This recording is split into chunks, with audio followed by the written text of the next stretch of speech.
আসসালামু আলাইকুম ওয়া রাহমাতুল্লাহি ওয়া বারাকাতুহু। প্রিয় দিনী ইসলাম দরদি ভাই এবং বোনেরা, আলহামদুলিল্লাহ আপনাদেরকে শিখিয়ে দেব দোয়ার সময়, মোনাজাতের সময় আপনি কোন দোয়া করবেন, কোন দোয়াটি করলে পরে আল্লাহ পাক রব্বুল আলামিন, মহান রব আমার আপনার রব, যিনি আমাকে আপনাকে সৃষ্টি করেছেন, দিয়েছেন সুন্দর জীবন, দিয়েছেন হায়াত, দিয়েছেন আমাদেরকে বিবেক, আকল এবং আমাদেরকে একটি মস্তিষ্ক, যেটার মাধ্যমে আমরা সব কিছু অনুভব করতে পারি।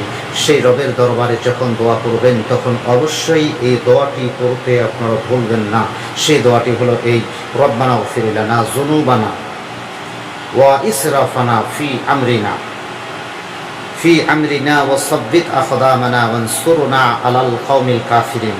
এই দোয়াটি যখন আল্লাহর সামনে আপনি কাঙ্গালের মতো দুটি হাত বাড়িয়ে দেবেন, অবশ্যই এই দোয়াটি আপনি করবেন: রব্বানা গফির লানা যুনুবানা ওয়া ইসরাফানা ফি আমরিনা ওয়া সাব্বিত আকদামানা ওয়ানসুরনা আলাল কওমিল কাফিরিন। এই দোয়ার বরকতে আল্লাহ পাক রব্বুল আলামিন আপনার জীবনের গুনাহকে মাফ করে দিতে পারেন। শুধু তাই নয়, যেটা অতিরিক্ত করেছি, যেটা বাড়াবাড়ি করেছি, বেশি কিছু বলে ফেলেছি নিজের অজান্তে অথবা জেনে বুঝে, সেটাও আল্লাহ রাব্বুল আলামিন, আল্লাহ সুবহানাহু ওয়া তাআলা মাফ করতে পারেন ইনশাআল্লাহ।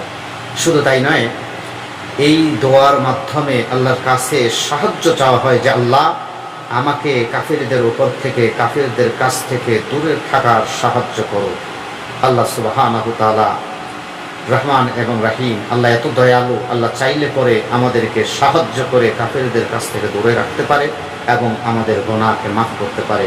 এই জন্য এই দোয়াটি করতে আপনারা ভুলবেন না। আসসালামু আলাইকুম ওয়া রাহমাতুল্লাহ।